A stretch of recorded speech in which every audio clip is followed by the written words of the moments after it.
welcome back to my channel. So if you did not hear, we recently just got back from a trip to Colorado and we had so much fun. And after we got back, we started planning our next couple of trips and we actually paid $0 for airfare. And so I posted a little poll on Instagram and I was like asking if anybody was actually interested in knowing how we are paying $0 for airfare. So basically the night before our trip to Colorado, we got a text message that said, "We are switching our plane. You have been moved to a different flight. Call this number to reserve your ticket." So we called the number and we basically found out that we hadn't officially been moved yet, but we would be moved if not enough people agreed to switch over.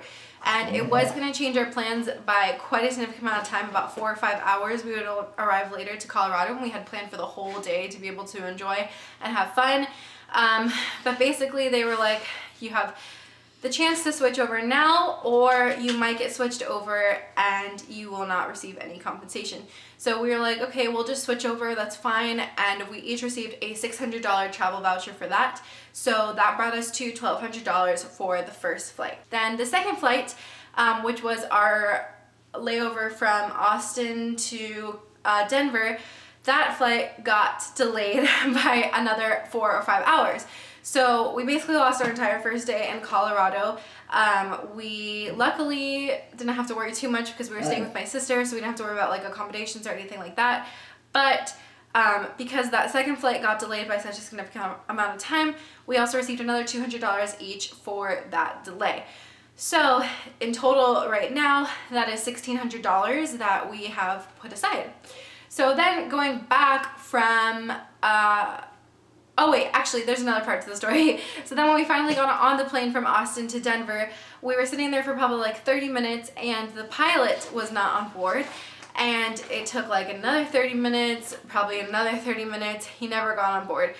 Well, he did get on board eventually, obviously, because we flew. But it took such a significant amount of time for him to get on the plane. So it was another like hour and a half delay to get to Colorado.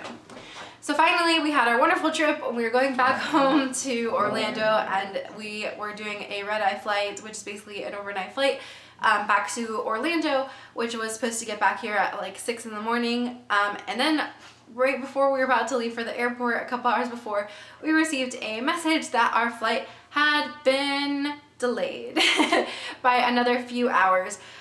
So that flight we actually did not receive any compensation for. I don't believe so.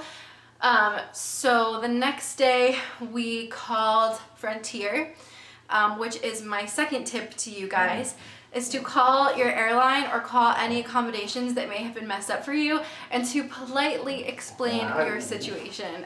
Because trust me, I have worked in guest service before and scooping ice cream in Walt Disney World does not mean that I ruined your vacation. So if you were talking to somebody on the phone, they are not the CEO of Frontier. They probably have no idea what happened with your flight. So just be polite to them and explain your situation and you're much more likely to catch flies with honey than with vinegar.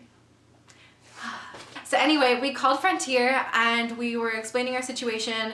There wasn't much that they could do for us, but they did give us an additional $50 each. So that adds up, and in the end we accumulated about am I doing math right?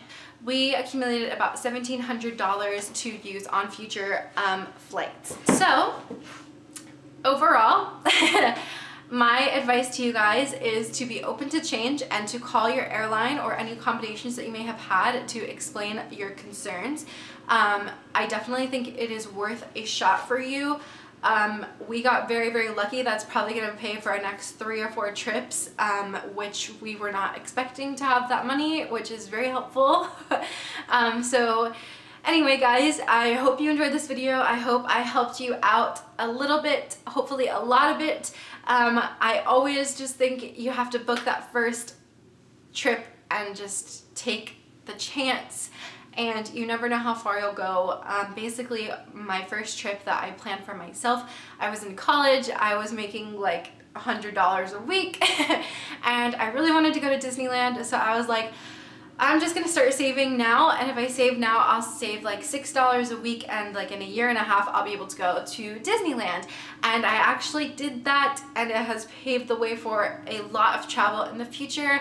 No matter how small your budget is, you can always start planning for the future. Even if it takes a couple years to achieve your goals, you're eventually gonna get there, and as you travel, you'll learn a lot more tips and tricks.